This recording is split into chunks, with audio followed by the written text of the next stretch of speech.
एक बार फिर से स्वागत है दोस्तों आपके अपने YouTube channel Siddhartha job point में। पिछले वीडियो में हम लोग देख रहे थे प्राकृतिक आपदाएं, और प्राकृतिक आपदाएं के अंतर्गत भूकंप और ज्वालामुखी को हम लोग विस्तार से देखे थे। जो ये टॉपिक आपके लिए सी टेट हो, जे टेट हो, बी टेट हो, यूपी टेट हो, इसका 1 to 5 में ईवीएस और 6 to 8 में सोशल साइंस, दोनों के लिए बहुत इंपॉर्टेंट है। तो वीडियो को शुरू से अंत तक देखिएगा। इस वीडियो में हम जिक्र करेंगे कि चक्रवात कैसे आता है पूरा विस्तार से, और फिर तड़ित यानी बिजली कैसे बनती है, यानी जो बिजली चमकती है, बाढ़ और सूखा। तो जो उस वीडियो को नहीं देख पाए हैं, डिस्क्रिप्शन लिंक में जाइएगा, वहाँ से आपको मिलेगा प्राकृतिक आपदाएं वीडियो पार्ट 1। तो आप उसको पहले देख लीजिएगा। भूकंप और ज्वालामुखी क्या होता है और कैसे बनता है, कैसे आता है, भूकंप को हम मापते कैसे हैं, भूकंप के अध्ययन को क्या कहा जाता है, भूकंप रिएक्टर स्केल क्या होता है। तो ये सब चीज़ हम पूरा विस्तार से किए हुए हैं, और जो उस वीडियो को नहीं देखे हैं तो डिस्क्रिप्शन लिंक में वो वीडियो मिल जाएगा। और आज जो भी वीडियो को देख रहे हैं, चैनल पर पहली बार आए हैं तो चैनल को प्लीज़ सब्सक्राइब कर लीजिएगा, बेल आइकन भी प्रेस कर लीजिएगा। वीडियो पसंद आए तो लाइक करके ज़रूर जाइएगा और अपने दोस्तों को भी शेयर कीजिएगा। तो आइए हम लोग इस वीडियो में जिक्र करते हैं कि चक्रवात कैसे बनता है। देखिए चक्रवात कैसे बनता है। हम लोग देखे होंगे कि बच्चा में जो है ना इस तरह का घूमता हुआ दिखता होगा, जिसको बवंडर कहते हैं। ये दोनों जगह होता है, समंदर में भी यानी समुद्र में भी, महासागर में भी, और हवा में भी यानी स्थल पर भी होता है, दोनों जगह होता है। तो इस तरह का जो बवंडर आप देखते होंगे, तो हम लोग को बच्चे में सिखाया जाता था कि उसके अंदर नहीं जाइए, भूत रहता है, पिशाच रहता है, आप मर सकते हैं। और वाकई में मर सकते हैं। इसका वजह क्या हो सकता है? वहाँ कोई भूत पिशाच रहता नहीं है, लेकिन फिर भी आप मर सकते हैं। इसका वजह क्या होता है कि ये उठता कैसे है? क्योंकि जब किसी क्षेत्र में, मान लिया जाए कि ये कोई विशेष क्षेत्र है और इस क्षेत्र में बहुत ज़्यादा गर्मी पड़ रही है, बहुत ज़्यादा गर्मी पड़ने के कारण यहाँ की हवा गर्म हो जाती है। यहाँ की हवा गर्म होने के बाद जो है ना, कोई भी चीज़, जैसे कि हम लोग देखते हैं कि भाप हो, धुआं हो, वो गर्म होने के वजह से ऊपर उठती है। तो जैसे ये गर्म होती है हवा, तो ये ऊपर उठती है, यहाँ की हवा ऊपर उठते जाती है। और ऊपर उठने के बाद क्या होता है कि ये रोटेशन के तहत ठंडी हवा नीचे आती है, ठंडी हवा नीचे आती है, फिर वो गर्म होके पृथ्वी के धरातल से गर्म होके फिर वो ऊपर उठती है। ये कंटिन्यूसली यानी लगातार ये चलते रहता है। और एक समय इस क्षेत्र में ऐसा होता है कि उस क्षेत्र का हवा का तापमान, सब हवा का यानी कुल हवा का जितना हवा इस क्षेत्र में है, सबका तापमान एक समान हो जाता है। जब एक समान ज़्यादा तापमान हो जाएगा इस क्षेत्र का, तो क्या होगा कि कोई ठंडी हवा है नहीं जो कि नीचे आएगी, तो यहाँ की हवा अचानक ऊपर उठ जाती है। और जब ये अचानक ऊपर उठ जाती है तो वहाँ पर क्या हो गया? निर्वात हो गया, भूकंप हो गया, तो वैक्यूम हो गया। तो वहाँ जो निर्वात हो जाता है, तो यही चारों तरफ से हवा उस खाली जगह को भरने के लिए दौड़ता है, और इसी को हम लोग बवंडर कहते हैं। और ये हवा जब तेज़ी से आती है तो अपने साथ जो भी है धूल धुआं। अब सोचिए कि हमारे शरीर पर जो वायुमंडलीय दाब है, हमारे शरीर पर वायुमंडलीय दाब पड़ता है, और अंदर से हमारा शरीर भी, बॉडी भी, उसको एक तरह से कहें कि अंदर से दाब पड़ने के कारण एक बैलेंस में, संतुलन में रहता है। और अचानक हमारे शरीर से वायुमंडलीय दाब हट जाएगा तो हमारा क्या होगा कि बनास फूट जाएगा, मतलब बीपी बढ़ जाएगा, ब्लड का स्पीड बढ़ जाएगा, जिसके कारण हम मर सकते हैं, और वही पिशाच होता है। तो इस क्षेत्र में क्या होता है कि इस क्षेत्र में अब ये हवा दौड़ा, तो दौड़ने के बाद जो है ना, चारों तरफ से जब हवाएं दौड़ती है इसको भरने के लिए, तो ये आपस में फेस टकराता है, इधर का हवा इधर का आया, और यही बाउंड्री बनते बनते, बवंडर बनते बनते ऊपर उठता है। अब ये बवंडर, अब यहाँ चूंकि खाली है, हम लोग बच्चा में क्या करते थे, जैसे उसमें घुसते थे तो बड़े लोग कहते थे कि नहीं उसमें भूत रहता है, मत जाओ। तो वाकई में भूत है, मतलब ये वाला भूत नहीं, वो वाला भूत, जो साइंस वाला भूत, ये अंधविश्वास वाला भूत नहीं, बल्कि साइंस वाला भूत इसमें रहता है। तो ये बवंडर उठता है। अब यहाँ पर क्या होता है कि दो बातें हैं। हम लोग भूगोल में पढ़े हैं, ज्योग्राफी में पढ़े हैं कि ये पृथ्वी है, पृथ्वी का ये उत्तरी गोलार्ध, ऊपर में उत्तरी गोलार्ध यानी नॉर्थर्न हेमिस्फेयर, और नीचे दक्षिणी गोलार्ध, जिसको नॉर्थर्न साउथर्न हेमिस्फेयर कहते हैं। तो इस कंडीशन में क्या होता है कि दो बातें, इसी को हम लोग चक्रवात कहते हैं जो बवंडर उठा। अब ये उत्तरी गोलार्ध में एंटी क्लॉकवाइज चलती है, उत्तरी गोलार्ध में एंटी क्लॉकवाइज, यानी बवंडर जब भी चलेगा, जैसे कि आप लोग देख रहे हैं कि ये घड़ी है तो घड़ी की सुई कैसे चलती है इधर से, लेकिन इसमें उत्तरी गोलार्ध में बवंडर एंटी क्लॉकवाइज चलती है, यानी इस तरह से इसमें हवाएं चलती है। तो अब हम चक्रवात का एक डिफिनेशन कर सकते हैं कि केंद्र में कम दाब उत्पन्न होने के कारण चक्रवात उत्पन्न होता है, यानी इसके केंद्र में कम दाब हो गया जिसके वजह से चक्रवात उत्पन्न हुआ, और ये एंटी क्लॉकवाइज की गति से, यानी इस तरह से एंटी क्लॉकवाइज गति से हवा चलेगी। इसके विपरीत जब ये दक्षिणी गोलार्ध में यही चक्रवात उठता है तो दक्षिणी गोलार्ध में ये क्लॉकवाइज चलता है, यानी घड़ी की सुई की दिशा की ओर चलती है, यानी यहाँ बवंडर उठेगा तो यहाँ बवंडर इस तरह से चलेगी, और यहाँ जब बवंडर उठेगा तो यहाँ पर चलेगा इस तरह से क्लॉकवाइज। तो दो बातें हो गई कि अब क्वेश्चन आपसे पूछे कि चक्रवात में उत्तरी गोलार्ध, चक्रवात उठने पर उत्तरी गोलार्ध में पवन की दिशा क्या होती है या वायु की गति किस दिशा में होती है, तो एंटी क्लॉकवाइज, और दक्षिणी गोलार्ध में क्लॉकवाइज। देखिए ये तो स्थल में हो गया, हम लोग स्थल पर हैं तो स्थल पर देख लेते हैं, लेकिन ये जहाँ स्थल है वहाँ पर ये चक्रवात उठता है तो अपने साथ धूल धुक्कड़ गुटखा वगैरह का पुड़िया सब समेट के ऊपर ले जाता है। लेकिन अब सोचिए कि ये समुद्र तल पर जब ये उठे, जब जहाँ महासागर है वहाँ ये उठेगा तो क्या होगा, वहाँ उठने पर वहाँ का जितना भी भाप वगैरह है, फिर समुद्र का पानी है, उसको उठाकर वो ऊपर ले जाता है और उस क्षेत्र में भयंकर बारिश होती है, भयंकर बारिश होती है, और भयंकर बारिश होने के कारण वहाँ पर बाढ़ वगैरह भी आ जाता है।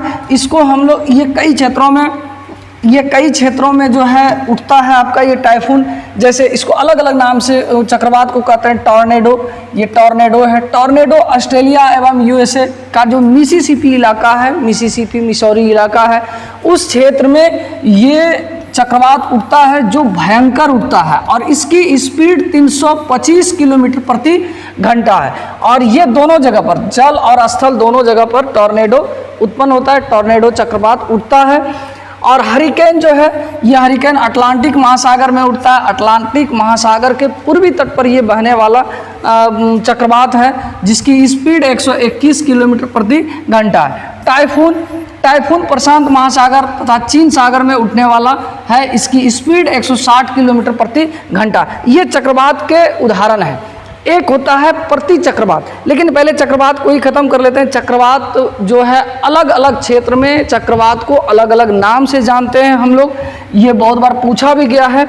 अलग अलग क्षेत्र, जैसे बंगाल की खाड़ी है तो बंगाल की खाड़ी में चक्रवात कहते हैं, कैरिबियन सागर में इसको हरिकेन कहते हैं, मैक्सिको की खाड़ी में इसको टॉर्नेडो कहते हैं, चीन सागर में इसको टाइफून कहते हैं, ऑस्ट्रेलिया में इसको कहते हैं विली, यानी चक्रवात ही है ये, अलग अलग क्षेत्रों में इसके नाम अलग अलग हो जाते हैं। एक है आपका प्रति चक्रवात। प्रति चक्रवात क्या होता है, जिस तरह हम लोग देखें कि चक्रवात जो होता है, चक्रवात के केंद्र में वायुदाब कम होता है और बाहर की हवा भरने आती है और आपस में टकराकर ये ऊपर उठती है।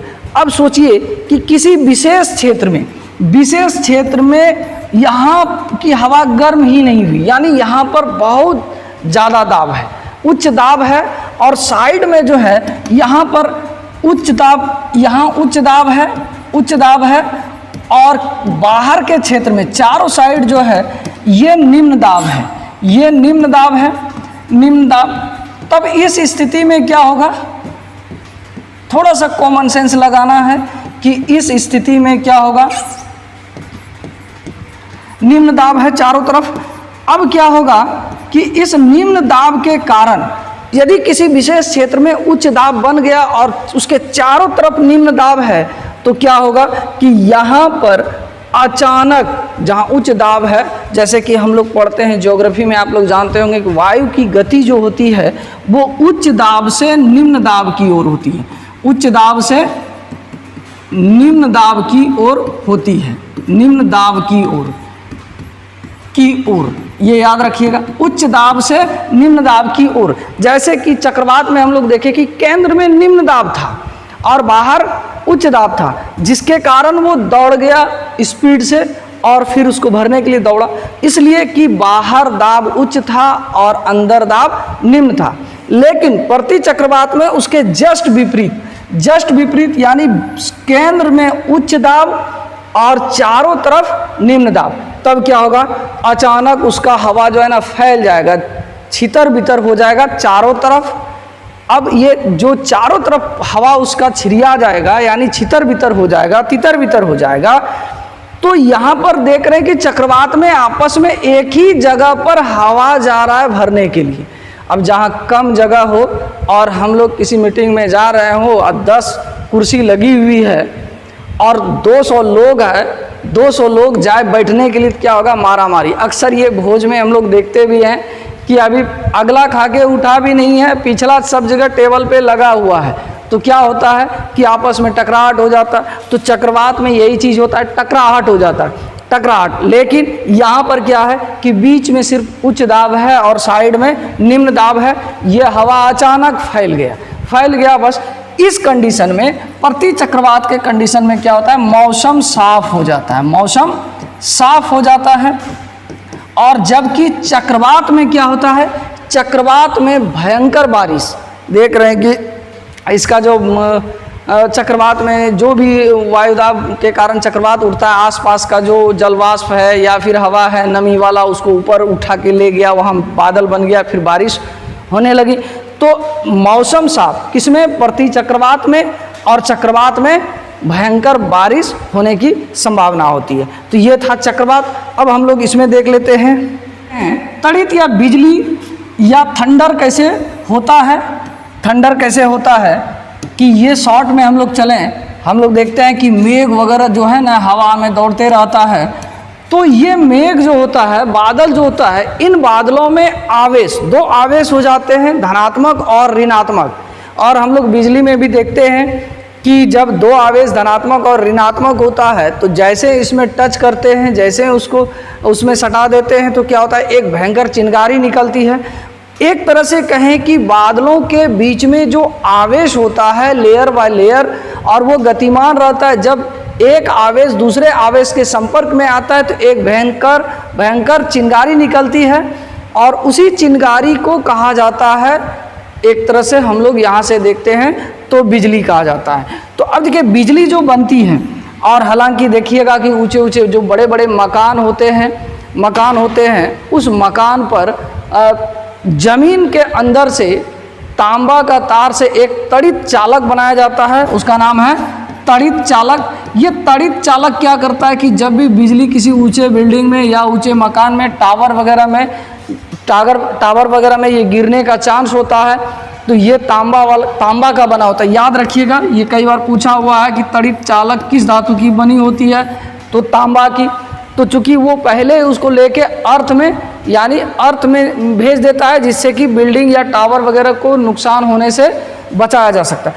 तो हम लोग जब तड़ित या बिजली आ जाए, थंडर आ जाए, तो हम उससे क्या सेफ्टी कर सकते हैं, हम कैसे सुरक्षित रह सकते हैं, अपने आप को रख सकते हैं, कुछ की पॉइंट है। ये 1 to 5 का जो EVS है उसमें ये कुछ क्वेश्चन पूछा हुआ था कि जब तड़ित या बिजली गिरने हो तो हम इसके लिए निम्नलिखित में से क्या सावधानी बरत सकते हैं।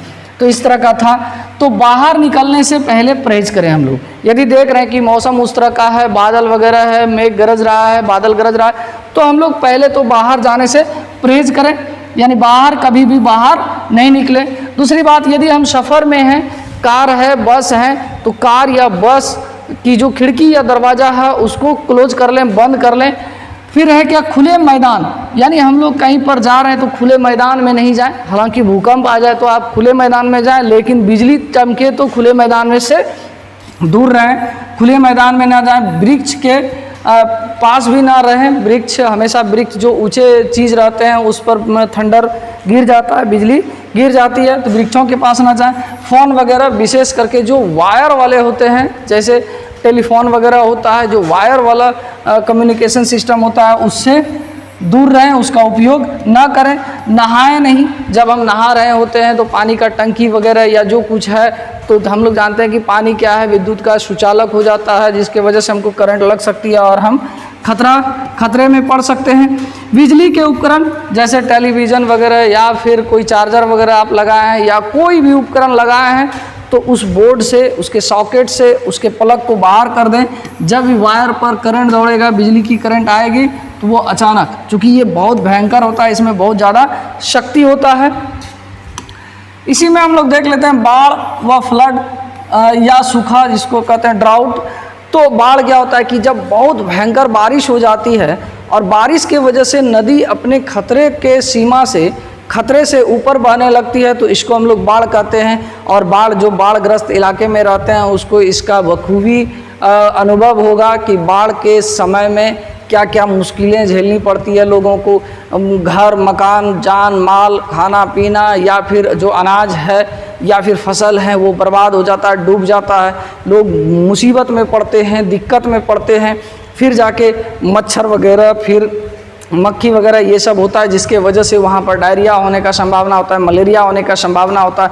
तो ये सब बाढ़ क्षेत्र होता है। बाढ़ एक शब्द में कहें, एक लाइन में कहें कि जब ज़रूरत से अधिक किसी नदी में पानी का उफान आ जाए और उस इलाके में प्रवेश कर जाए, नदी से बाहर निकल कर वो इलाके में प्रवेश कर जाए जहाँ लोग बसते हैं, तो उसको हम लोग बाढ़ कहते हैं। सूखा, जब लंबे समय तक पानी बहुत कम या नहीं मात्रा में नहीं पड़ता है, तो इसको हम लोग सूखा करते हैं।